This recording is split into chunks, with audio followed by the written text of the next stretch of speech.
प्यारे बच्चों, class 9th आज मैं आपको गुरुत्वाकर्षण चैप्टर के आंकिक प्रश्न हल कराऊंगी जो कि आपके एनसीईआरटी के बुक से लिए गए हैं।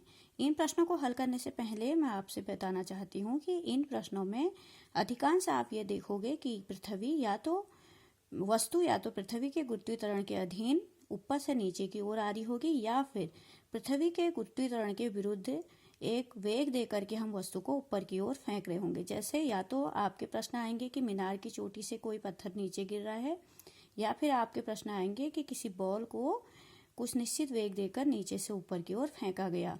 तो इन प्रश्नों को हल करते समय हम सूत्र का यूज किस प्रकार करेंगे उसके बारे में पहले मैं आपको बता देती हूँ, फिर हम प्रश्नों को हल करेंगे। बच्चों, प्रश्नों को हल करने से पहले मैं आपको ये बता देती हूँ कि इस तरीके के प्रश्नों में जो गति के समीकरणों का ही यूज होगा, लेकिन उसमें थोड़ा परिवर्तन ये होगा कि जहाँ जहाँ आपके गति के समीकरणों में a था वहाँ अब गुरुत्वीय त्वरण g होगा, और जहाँ पर दूरी s थी वहाँ पर ऊंचाई h होगी, क्योंकि यहाँ पर वस्तु ऊपर से नीचे की ओर गिर रही है, नीचे से ऊपर की ओर गति कर रही है। दोनों ही स्थितियों में हम दूरी s को यहाँ पर h लेंगे, तो जो हमारे गति के समीकरण होंगे वो हो जाएंगे v = u + gt। गति का प्रथम समीकरण क्या था? v = u + at था, उसकी जगह v = u + gt। और दूसरा हमारा हो जाएगा h = ut + ½ gt²। ठीक है, तो ये कब होंगे गति के समीकरण? जब गुरुत्वीय त्वरण g के अधीन पृथ्वी की ओर आ रही हो। ठीक है, गुरुत्वीय त्वरण g के अधीन पृथ्वी की ओर आ रही इसी वस्तु की गति के लिए गति के समीकरणों का रूप इस तरीके से परिवर्तन हो जाएगा। और ये गति के समीकरण कब होंगे? जब वस्तु पृथ्वी की ओर आ रही हो, ऊपर से पृथ्वी की ओर आ रही हो। और थर्ड इक्वेशन हो जाएगा हमारा v² = u² + 2gh, जो कि हमारे गति के समीकरण में था v = u + at, s = ut + ½ at², v² = u² + 2as। उसकी जगह हमने a की जगह g यूज करना है, क्योंकि अब वस्तुओं की गति गुरुत्वीय त्वरण g के अधीन हो रही है। और s की जगह h करना है, क्योंकि अब वस्तु ऊपर से नीचे की जो दूरी ली जाती है या नीचे से ऊपर की जो दूरी ली जाती है वो हम ऊंचाई, वहां पर ऊंचाई प्रतीक यूज करेंगे। ठीक है, और यही गति के समीकरण उस समय बदल जाएंगे जब नीचे से ऊपर की ओर गति कर रही वस्तु के लिए गति का समीकरण। अब वही वस्तु अभी तक तो पृथ्वी की ओर आ रही थी, अब अगर वस्तु नीचे से ऊपर की ओर गति कर रही, जैसे हमने अगर किसी बॉल को नीचे से ऊपर को फेंका, तो उस समय गति के समीकरणों का जो रूप परिवर्तन हो जाएगा, उस समय हमारा जो g होगा वो माइनस में हो जाएगा, क्योंकि g जो है गुरुत्वीय त्वरण g पृथ्वी के केंद्र की ओर लगता है। अगर कोई वस्तु पृथ्वी के सतह से ऊपर की ओर जा रही है तो गुरुत्वीय त्वरण g के विरुद्ध गति कर रही है, तो इस समय हमारे जो गति के समीकरण हो जाएंगे वो v = u - gt, h = ut - ½ gt², और थर्ड हमारा हो जाएगा v² = u² - 2gh। तो जहां जहां गति के समीकरण प्लस था वहां अब माइनस हो जाएगा। अगर हम इन बातों को ध्यान रखेंगे तो प्रश्नों को हल करना हमारे लिए बहुत आसान हो जाएगा। अब जो हमारा पहला सवाल है उस पर आते हैं। पहला सवाल है कि एक गेंद ऊर्ध्वाधर दिशा में ऊपर की ओर 49 मीटर प्रति सेकंड के वेग से फेंकी जाती है। परिकलन कीजिए। अधिकतम ऊंचाई जहां तक की गेंद पहुंचती है और पृथ्वी की सतह पर वापस लौटने में लिया गया समय। तो प्यारे बच्चों, इस समय वस्तु ऊपर से नीचे से ऊपर की ओर फेंकी जा रही है। एक गेंद ऊर्ध्वाधर दिशा में ऊपर की ओर फेंकी जा रही है, तो इस समय वस्तु जो है नीचे से ऊपर की ओर फेंकी जा रही है। तो हमें निकालना है अधिकतम ऊंचाई जहां तक वो पहुंचती है और पृथ्वी की सतह पर वापस लौटने में लिया गया समय। तो यहाँ पर सबसे पहले इन प्रश्नों को हल करते समय हम क्या करते हैं, सबसे पहले जो दिया है वस्तु का प्रारंभिक वेग दे रखा है, प्रारंभिक वेग u दे रखा है 49 मीटर प्रति सेकंड। इस वेग से वस्तु ऊपर की ओर फेंकी जा रही है। ठीक है, और जैसे कि हम जानते हैं g हमें प्रश्न में दिया हो या नहीं दिया हो, 9.8 मीटर प्रति सेकंड स्क्वायर जो है वो g का मान होता है। तो जब भी प्रश्न में दिया हो या नहीं दिया हो, हम 9.8 मीटर प्रति सेकंड स्क्वायर पृथ्वी के लिए g का मान हम औसत इतना लेते ही हैं। ठीक है, तो अब हमें निकालना है अधिकतम ऊंचाई जहां तक पहुंची है गेंद। तो हमें एच निकालनी है। तो हम गति का द्वितीय समीकरण यहाँ पर h equal to u t minus half g t लगाएंगे, क्योंकि हम पता है कि वस्तु क्या कर रही है, नीचे से ऊपर की ओर फेंकी जा रही है, नीचे से ऊपर की ओर। ठीक है, तो नीचे से ऊपर की ओर गति के लिए हमारा जो गति का समीकरण होगा h equal to u t minus half g t square होगा। ठीक है, तो यहाँ पर हमें एक बात और ध्यान रखनी है कि अगर हम इस समीकरण को लगाते हैं तो हमें ये टी नहीं दिया है। ठीक है, तो इसलिए अब हम गति के तृतीय समीकरण v square equal to u square minus 2gh का यूज करेंगे। ठीक है, इस समीकरण का हम यूज करेंगे। हमें यह भी देखना है कि हमें समीकरण में क्या क्या दे रखा है, तो ये वाले समीकरण का हम यूज करेंगे, v square equal to u square minus 2gh। अब हमें पता है कि अधिकतम ऊंचाई पर जो अंतिम वेग होता है वो 0 हो जाता है। ठीक है, तो सबसे पहले हम क्या लिखेंगे, अधिकतम ऊंचाई पर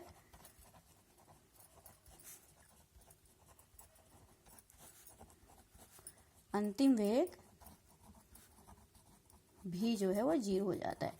तो v square minus equal to u square minus 2gh में जब वैल्यू रखेंगे तो ये तो 0 है, ये 49 का whole square minus 2 into 9.8 into H.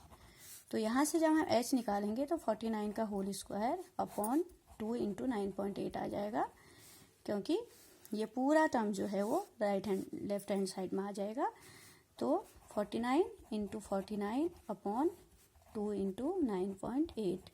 अगर हम इसका दशमलव हटाना चाहते हैं तो यहाँ पर एक जीरो बढ़ जाएगा और हमारा आ जाएगा 2 इंटू 98। अब आपको पता है 98 जो है वो 49 से 2 बार कटता है, 490 अपॉन 4 आ गया, जिसका आंसर हमारा आएगा 122.5 मीटर जब हम भाग देंगे 4 से। ठीक है, तो ये हमारी एक आंसर आ गया, अधिकतम ऊंचाई जहां पर वस्तु पहुंची। एक आंसर हमारा आ गया, अधिकतम ऊंचाई जहां वस्तु पहुंची, वो आ जाएगा हमारा 122.5 मीटर। ठीक है, अब अगला हमें निकालना है कि वस्तु,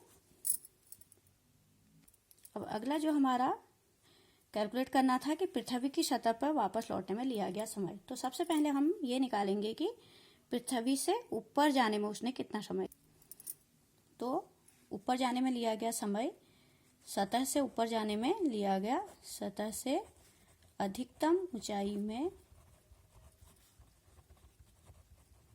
अधिकतम ऊंचाई तक जाने में लिया गया समय। ठीक है, तो लिया गया समय निकालेंगे। उसके लिए हम गति का प्रथम समीकरण v equal to u minus g t, क्योंकि यहाँ पर हम माइनस यूज इसलिए कर रहे हैं कि पृथ्वी नीचे से ऊपर की ओर, वस्तु को पृथ्वी से ऊपर की ओर जा रही है, जी के विरुद्ध ऊपर को जा रही है, इसलिए माइनस लगा। u हमें पता है 49 है, g 9.8 है, t हमें कैलकुलेट करना है, v हमारा 0 है, तो 9.8 इंटू टी हमारा जो है वो लेफ्ट हैंड साइड पे आ जाएगा। तो ये हमारा है, आगे हम क्या करेंगे, 9.8 इंटू टी हमारा 49 था, तो टी हमारा हो जाएगा 49 अपॉन 9.8। इसको हम 490 अपॉन 98 लिख सकते हैं, दशमलव हटाने के लिए ऊपर 0 बन गया। अब इससे ये 10 टाइम कटेगा, ये 2 टाइम से कटेगा, 10 अपॉन 2 हमारा आ गया 5 सेकेंड। तो ऊपर जाने में 5 सेकेंड लिए। अब हमें पता होना चाहिए कि वस्तु ऊपर जाने में अगर 5 सेकंड लेती है तो ऊपर से नीचे आने में भी 5 ही सेकंड लेगी। ठीक है, तो वापस लौटने में, जाकर वापस लौटने में हमें जो समय निकालना है, जाकर वापस लौटने में लिया गया समय,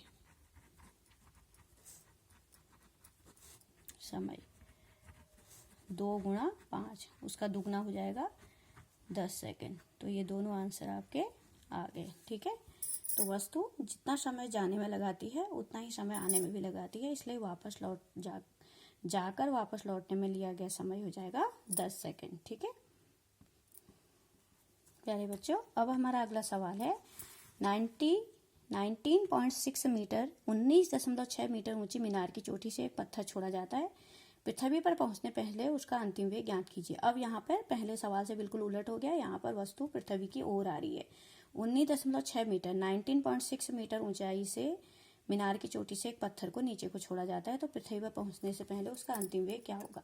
यहाँ पर मैं तुम्हें एक चीज़ बताना चाहती हूँ बेटा कि अगर हम किसी वस्तु को ऊपर से नीचे फेंकते हैं, जैसे ये है मेरे हाथ में कोई वस्तु है, अगर हम ऊपर से किसी वस्तु को नीचे फेंकते हैं तो उसका जो वेग होता है, प्रारंभिक वेग 0 होता है, क्योंकि हमें उस वस्तु को कोई वेग देने की जरूरत ही नहीं होती, वस्तु अपने आप नीचे गिर जाती है। ठीक है, तो ऐसे अपने आप नीचे गिर जाती है, इसलिए वस्तु का प्रारंभिक वेग, जब भी कोई वस्तु ऊपर से नीचे को गिराई जाती है तो उसका प्रारंभिक वेग जो है वह 0 होता है। ठीक है, तो यहाँ पर हमें हल करना है कि 19.6 मीटर ऊंची मीनार की चोटी से एक पत्थर को छोड़ा जाता है। तो जैसे कि मैंने उनको आपको बताया, पत्थर का प्रारंभिक वेग u बराबर 0 होगा। ठीक है,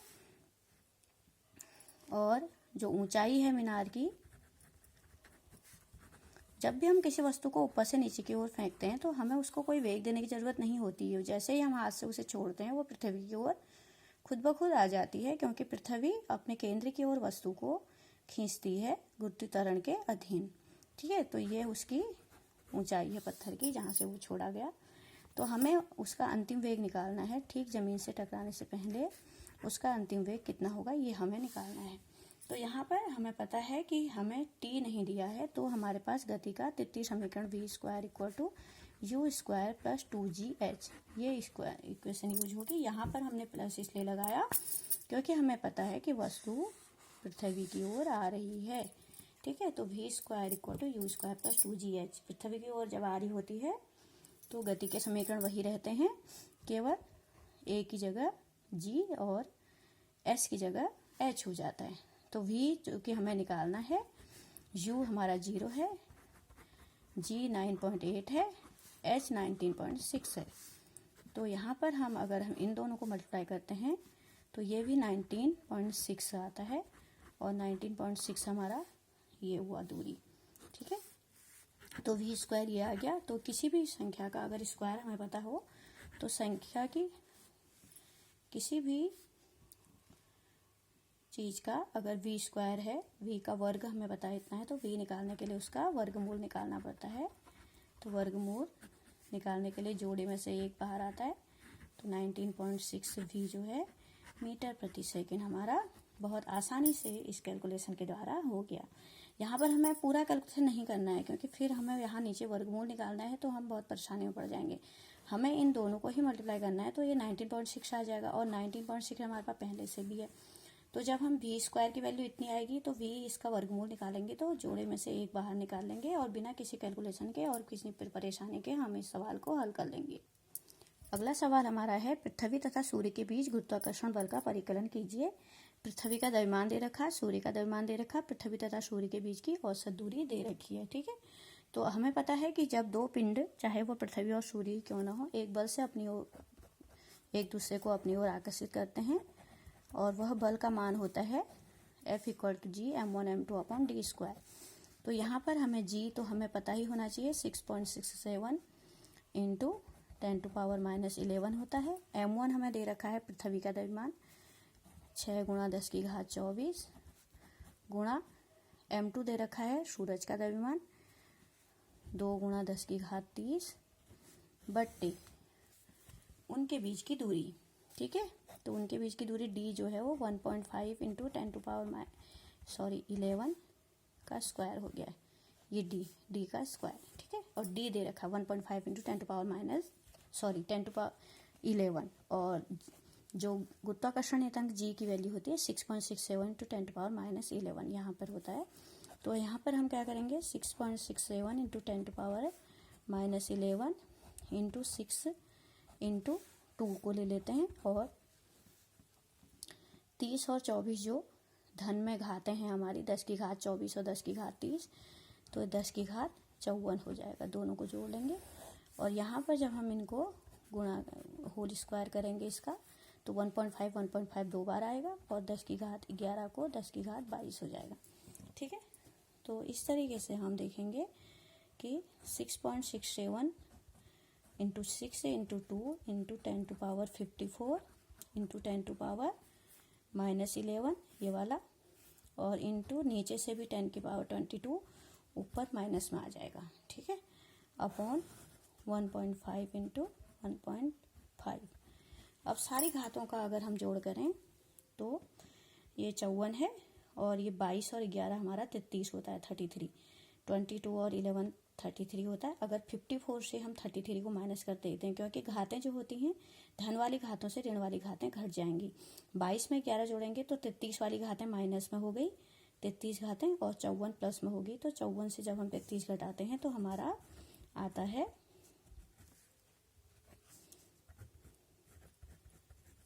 10 की घात 21, 21 आ जाता है, ठीक है, अपॉन 1.5 इंटू 1.5।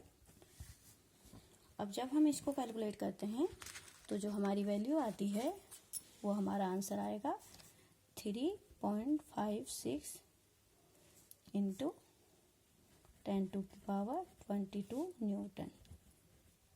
ये हमारी वैल्यू इसका हल करने के बाद आएगी, ठीक है प्यारे बच्चों। अब हमारा अगला सवाल है कि 50 ग्राम के किसी पदार्थ का आयतन 20 सेंटीमीटर क्यूब है। यदि पानी का घनत्व 1 ग्राम पर सेंटीमीटर क्यूब हो तो पदार्थ तैरेगा या डूबेगा। तो जब मैंने आपको पिछला वीडियो में बताया था कि अगर कोई पदार्थ है, यदि उसका जो घनत्व है वो जल के घनत्व से कम आता है तो वह तैरेगा, और यदि जल के घनत्व से ज़्यादा आता है तो वह डूबेगा। तो यहाँ पर हम पदार्थ का पहले घनत्व निकालेंगे। पदार्थ का घनत्व, पदार्थ का घनत्व निकालेंगे। द्रव्यमान बट्टे आयतन होता है, ठीक है, और द्रव्यमान हमारा दे रखा है 50 ग्राम और आयतन दे रखा है 20 सेंटीमीटर क्यूब। तो 50/20 आ गया, इसको हम काटेंगे तो 5/2, जिसका उत्तर आता है 2.5 ग्राम पर सेंटीमीटर क्यूब। तो आप यहाँ पर देख रहे होंगे कि जो पानी का घनत्व है वह है 1 ग्राम पर सेंटीमीटर क्यूब, और जो हमारे पदार्थ का घनत्व आया वो आया 2.5 ग्राम पर सेंटीमीटर क्यूब, यानी पानी के घनत्व से ज़्यादा आया। अतः पदार्थ पानी में डूब जाएगा, ठीक है, डूब जाएगा, क्योंकि पानी के घनत्व से पदार्थ का घनत्व ज़्यादा आ गया, और ज़्यादा आता है तो पदार्थ पानी में डूब जाता है।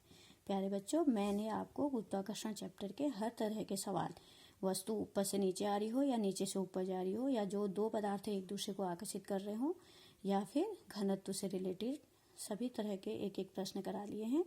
उम्मीद है आपको ये समझ में आए होंगे।